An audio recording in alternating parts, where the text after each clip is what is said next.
selamat hari Minggu. Kami ucapkan kita bersyukur hari ini pada tanggal 20 Desember 2020 kita masih boleh ada semua karena anugerah daripada Tuhan, dan kita bersyukur sebentar lagi kita akan menyambut hari kelahiran Tuhan Yesus.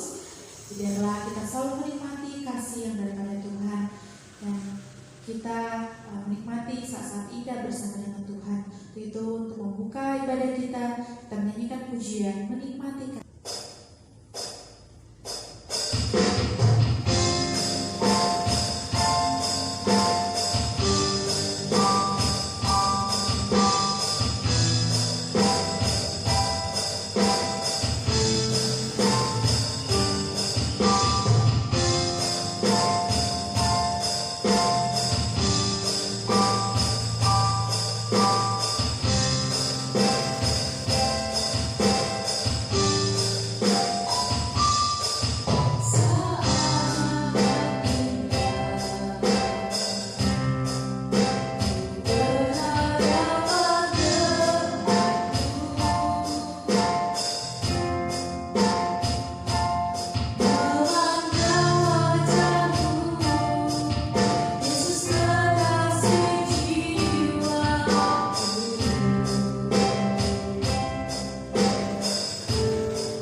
Segala puji syukur kami berikan hadirat Tuhan Yesus, Bapa kami yang baik.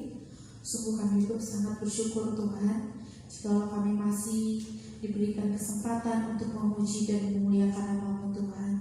Bahwa kami Tuhan erat dalam pelukan Tuhan, sehingga kami boleh merasakan kasih-Mu ya Bapa. Terima kasih Tuhan, terima kasih Yesus, kami membuka ibadah kami dan kami serahkan semua ke dalam tangan Tuhan. Terpuji nama-Mu, haleluya puji Tuhan, amin. Kita mau menyanyikan pujian sukacita kita, sama-sama kita mau mengatakan bahwa kita memiliki Allah yang hebat, Dia yang berkuasa di bumi maupun di surga.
Bapak Ibu, saudara-saudari, kita akan mendengarkan firman Tuhan.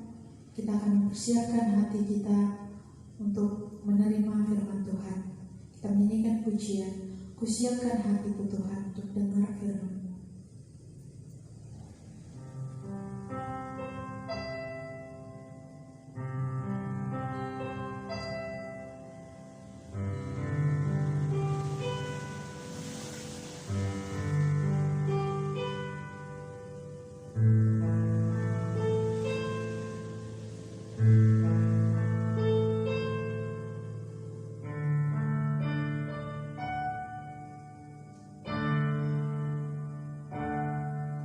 Kusiapkan hatiku Tuhan untuk dengar firman-Mu saat ini. Ku sujud menyembah-Mu Tuhan, masuk hadirat-Mu saat ini.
Selamat pagi keluargaku, salam sehat untuk kita semuanya. Sebelum kita belajar kebenaran firman Tuhan, izinkan saya menyampaikan beberapa hal. Yang pertama adalah mohon maaf karena ada sedikit kendala teknis di dalam perekaman ibadah sehingga suara yang dihasilkan kurang begitu maksimal karena ada perubahan ketika kita menyeting ruangan untuk Natal sekolah minggu. Saya tidak mengecek ulang untuk beberapa settingan di mixer sehingga ada perubahan. Kalau keluargaku memperhatikan pasti suaranya berbeda antara suara lagu-lagu yang tadi kita nyanyikan dengan suara saya, karena lagu-lagu yang dinyanyikan tidak melewati mixer kemudian terekam dengan baik. Kita akan memperbaiki untuk berikutnya. Ini menjadi evaluasi bagi kita, secara khusus bagi saya. Kemudian di bulan Desember memang ada beberapa saudara kita yang berulang tahun, ada anggota keluargaku yang berulang tahun, meskipun sudah lewat, karena ini menjadi surprise pada waktu itu, yaitu tanggal 16 Desember. Selamat ulang tahun untuk Kak Deserli yang melayani kita menjadi MC pada pagi hari ini. Kemudian tanggal 23 ada Mas Esas, ya, Saudara Dimas Sabatino yang ada di Jakarta. Selamat ulang tahun Mas Esas. Saya selalu ingat ulang tahun Natal pertama saya di GB Kedu Ungaran, yaitu ketika ada retreat. Di situ ada ulang tahunnya Mas Esas dan kita bisa bersukacita bersama pada waktu itu, 2 tahun yang lalu berarti. Keluargaku yang dikasih Tuhan, persiapan Natal perlu terus kita doakan dan kita dukung. Panitia Natal terus semangat karena memang masih ada banyak PR yang harus dikerjakan, persiapan secara khusus untuk acara tanggal 24 Desember ada malam perenungan, ibadah malam perenungan, di mana kita akan mencoba dengan live streaming. Jadi ada ibadah di gereja untuk beberapa yang terlibat langsung, kemudian akan disiarkan langsung melalui channel YouTube. Nah, keluargaku bisa tetap ada di rumah untuk mengikuti acara malam perenungan Natal sembari mempersiapkan diri untuk mengikuti perjamuan Tuhan. Keluargaku, mari kita terus memberikan dukungan bagi panitia Natal tahun ini, karena memang Natal kita berbeda sekali dengan Natal sebelumnya karena memang kondisinya masih di pandemi sehingga ada banyak keterbatasan. Tetapi semoga ini tidak mematahkan semangat bagi teman-teman panitia Natal.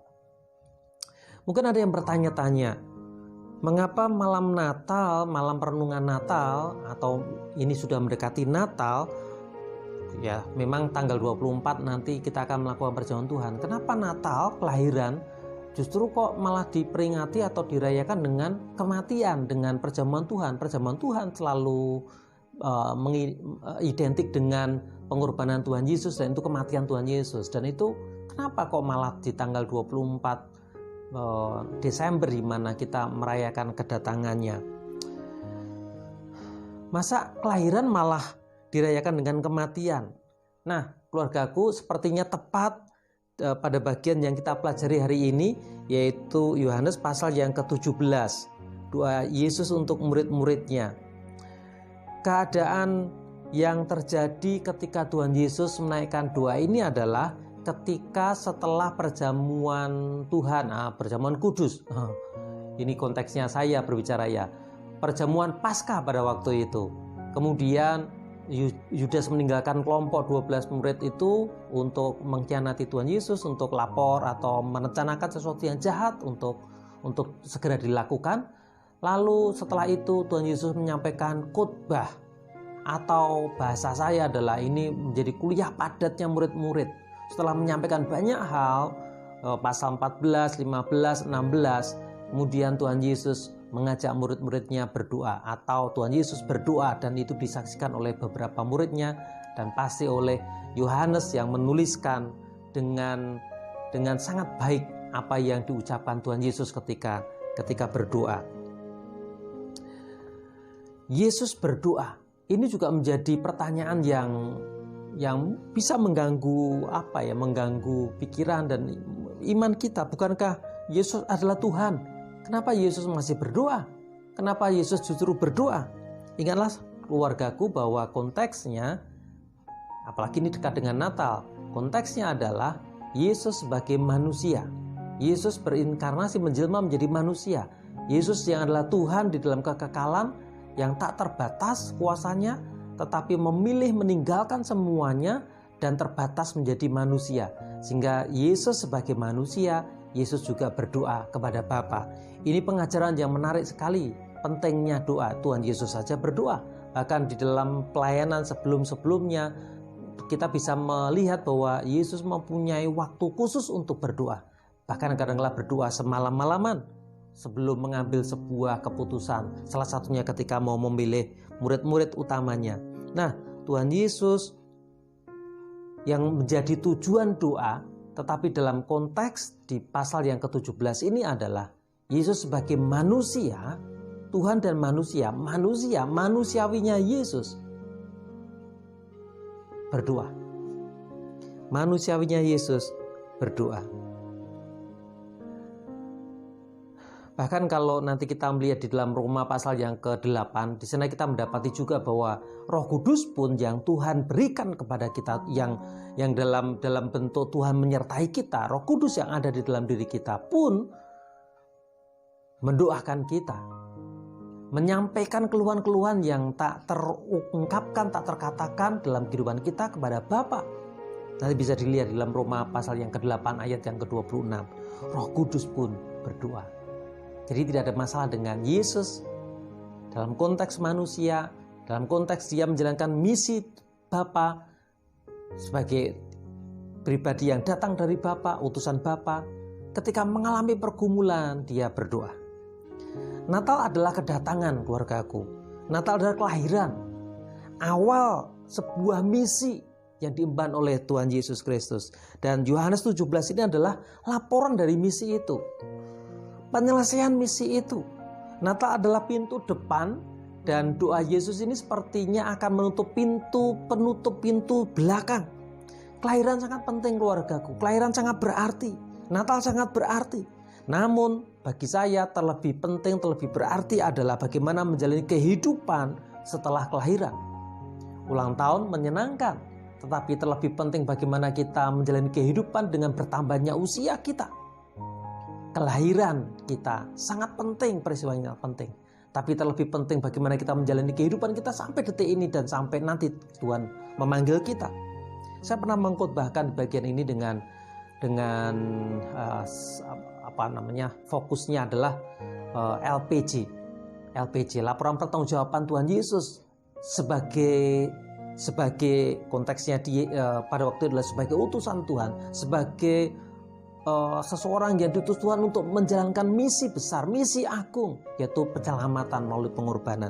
Dan sebelum Yesus menyerahkan diri di atas kayu salib, Tuhan Yesus memberikan laporan ini.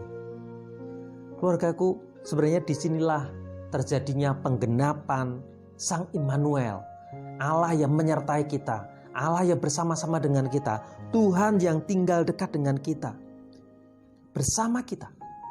Hal ini bisa dilihat prioritas Tuhan Yesus selama ada di dunia sebagai manusia. Prioritas Tuhan Yesus ini menunjukkan bahwa Dialah Sang Immanuel, penggenapan dari Allah yang menyertai kita. Apa saja yang menjadi prioritas Tuhan Yesus? Mari kita perhatikan. Yang pertama adalah ketika Tuhan Yesus datang ke dunia menjalankan misinya sebagai juru selamat, prioritas utamanya adalah mempermuliakan Bapa. Perhatikan ayat yang keempat, aku telah mempermuliakan engkau di bumi dengan jalan menyelesaikan pekerjaan yang engkau berikan kepadaku untuk melakukannya. Prioritas utama Yesus adalah mempermuliakan Bapa. Dengan cara apa? Dengan cara menjalankan misinya, dengan cara menyelesaikan tugasnya, mengerjakan apa yang menjadi tugasnya. Aku telah menyelesaikan pekerjaan yang engkau berikan. Pekerjaan apa? Pekerjaan tinggal menjadi manusia, bersama dengan manusia dan berkorban untuk manusia. Dan Yesus segera menyelesaikan misi itu. Ini mengingatkan kita, keluargaku, bahwa sebenarnya misi kita juga seperti Tuhan Yesus. Selama kita ada di dunia, semestinya menjadi prioritas utama kita adalah mempermuliakan Tuhan dalam kehidupan kita. dan kelak kita mempertanggungjawabkan. Kelak kita bisa mempertanggungjawabkan dengan mengatakan, aku telah selesai menjalankan tugasku Tuhan di dunia ini. Yang kedua, prioritas Tuhan Yesus adalah supaya manusia mengenal Yesus berasal dari Bapa. Dengan kata lain, supaya manusia, murid-murid manusia mengenal Kristus dan Bapa yang adalah satu. Perhatikan ayat yang ketiga, ayat yang keenam, dan beberapa ayat saya mengambil keseluruhan pasal 17 ini keluargaku. Ayat yang ketiga misalnya, inilah hidup yang kekal itu, yaitu bahwa mereka mengenal Engkau. Ini prioritasnya. Yesus memprioritaskan supaya manusia mengenal Engkau yang mengutus aku, yaitu Bapa. Ayat yang keenam keluargaku, aku telah menyatakan namamu kepada semua orang. Ini menjadi prioritas kehidupan Kristus. Prioritasnya adalah memperkenalkan atau menyatakan nama Bapa kepada semua orang. Ayat yang ketujuh, sekarang mereka tahu mengenal tadi ya, bahwa semua yang kau berikan kepadaku berasal daripadamu. Pengenalan yang benar akan Kristus, akan Tuhan Yesus sebagai anak dan Bapa, pengenalan akan Bapa, ini menjadi prioritas utama Tuhan Yesus Kristus. Keluargaku, ini juga akan menjadi prioritas kita. Mari kita menggunakan keseluruhan hidup kita sembari kita menjalankan keseharian, tugas-tugas kita, pekerjaan kita, studi kita. Tapi jangan lupa prioritas kita selain mempermuliakan Tuhan adalah mengenal Yesus dengan benar. Mengenal Bapa dengan benar. Karena inilah yang menjadi prioritas Yesus. Ayat yang ke-8 saya memberi garis bawah tersendiri untuk ayat yang ke-8. Sebab segala firman yang engkau sampaikan kepadaku telah kusampaikan kepada mereka dan mereka telah menerimanya. Tujuannya tadi adalah supaya manusia mengenal Kristus dan Bapa, dan mereka telah menerimanya. Mereka tahu benar-benar bahwa aku datang daripadamu dan mereka percaya bahwa engkaulah yang telah mengutus aku. Ini garis bawahnya prioritas Tuhan Yesus ada di dunia. Manusia mengenal benar-benar Kristus yang datang dari Bapa. Yang ketiga, prioritas kehidupan Tuhan Yesus selama inkarnasinya menjadi manusia dan kasih karunia itu masih bisa kita rasakan sampai sekarang adalah supaya murid-murid terpelihara. Prioritas Tuhan Yesus adalah murid-murid terpelihara dengan baik. Perhatikan ayat yang ke-11 dan seterusnya sampai ayat yang ke-16. Dan aku tidak ada lagi di dalam dunia, tetapi mereka masih ada di dalam dunia. Aku datang kepadamu ya Bapa yang kudus, peliharalah mereka dalam namamu, yaitu namamu yang telah engkau berikan kepadaku, supaya mereka menjadi satu sama seperti kita. Di ayat yang ke-11 kemudian yang berikutnya, di sini berbicara tentang pemeliharaan. Kata kuncinya adalah peliharalah, memelihara. Aku telah memelihara. Ayat 12 misalnya, selama aku bersama mereka, aku memelihara mereka dalam namamu. Peliharalah mereka, aku memelihara mereka. Prioritas utama Tuhan Yesus adalah memelihara murid-murid. Dan kitalah murid-murid. Selain kata kunci memelihara, nanti kita menemukan ayat 11 sampai yang ke-16 ada menjaga, ada kata melindungi. Ini menjadi kabar sukacita bagi kita di bulan Desember, di rangkaian Natal ini keluargaku. Bahwa tujuan inkarnasi, tujuan Yesus beserta dengan kita, Tuhan beserta dengan kita, tujuan Immanuel terlaporkan oleh Tuhan Yesus di akhir misinya. Bahwa yang prioritas bagi Yesus adalah supaya murid-murid terpelihara, terjaga. Puji nama Tuhan. Oleh sebab itu mari keluargaku, kita terus bersukacita, kita terus bersyukur. Kenapa? Hidup kita di dalam penjagaan, pemeliharaan Tuhan sendiri.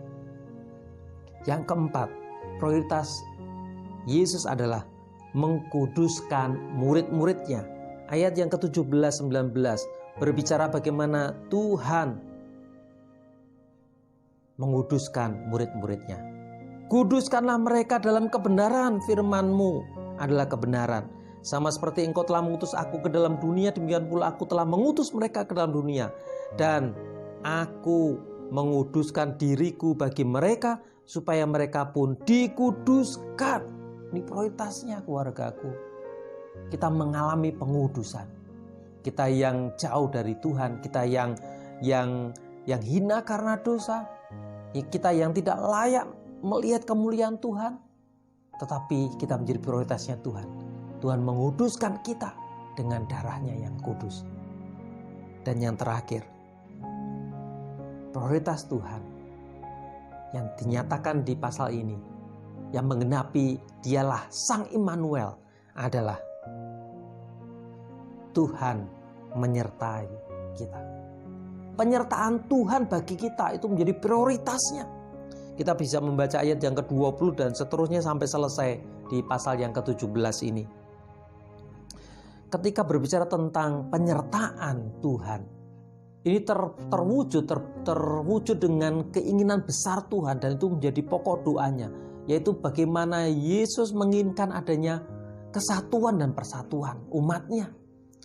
Ayat yang ke-20, dan bukan untuk mereka ini saja, murid-murid yang pada waktu itu bersama dengan Tuhan Yesus, 11 murid pada waktu itu, tetapi juga untuk orang-orang yang percaya kepadaku oleh pemberitaan mereka.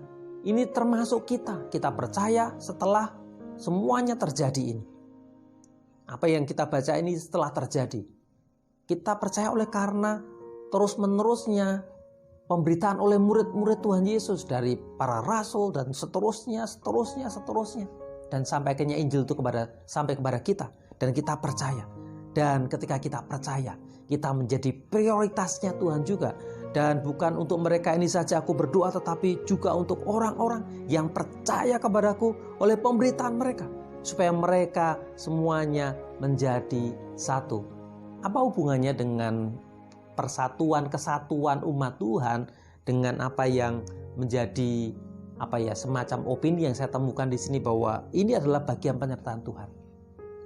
Saya sudah mengingatkan berkali-kali betapa lemahnya kita, betapa tidak berdayanya kita, sekalipun kita menjadi orang Kristen, tetapi ketika kita sendirian, tidak mau bersatu, tidak mau menyatu dengan gereja lokal ataupun gereja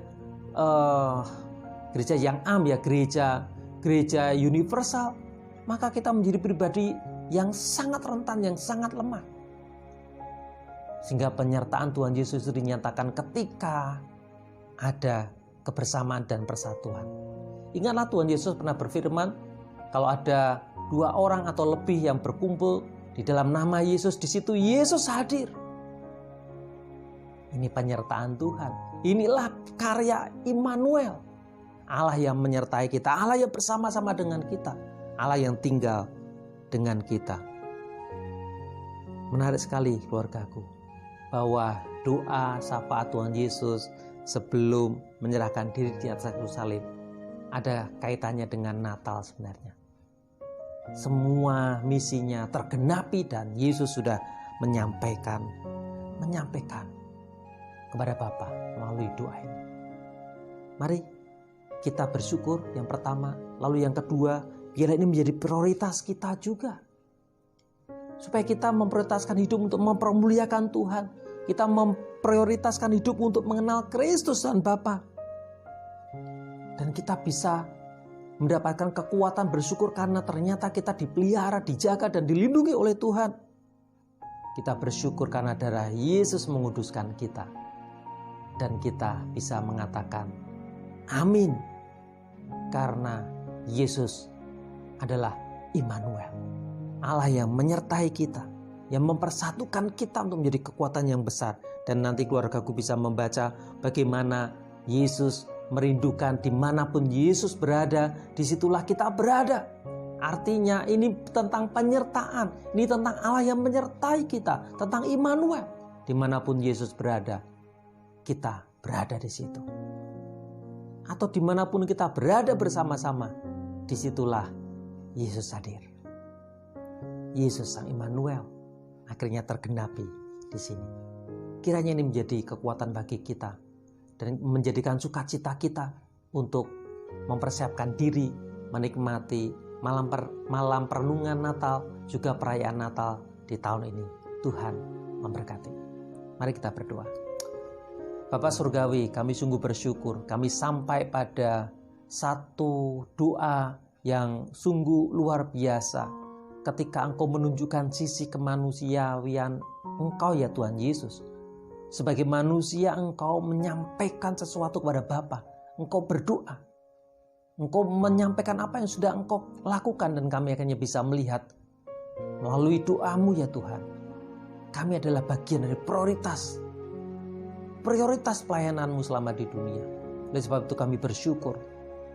Terlebih kami bisa mengikuti teladanmu bahwa semestinya prioritas hidup kami pun mempermuliakan Tuhan dengan jalan menyelesaikan setiap tanggung jawab pelayanan dan pekerjaan kami. Prioritas kami adalah ketika kami saling mengikatkan satu dengan yang lainnya, bersatu karena disitulah kekuatan dari Tuhan kami rasakan. Ketika kami berkumpul di dalam namamu, disitulah Allah Immanuel itu menyatakan diri bagi kami. Terima kasih untuk penjagaanmu, pemeliharaanmu, perlindunganmu kepada kami. Itu menjadi bagian prioritas Tuhan yang Tuhan kerjakan dalam kehidupan kami. Menteraikan firman-Mu menjadi penghiburan, pengharapan, dan sukacita Natal kami di tahun ini. Di dalam nama Tuhan Yesus kami berdoa. Amin. Keluargaku, tiba saatnya kita akan menutup ibadah kita. Kita meresponi setiap firman Tuhan dan ibadah kita. Kita menyanyikan pujian El Shaddai.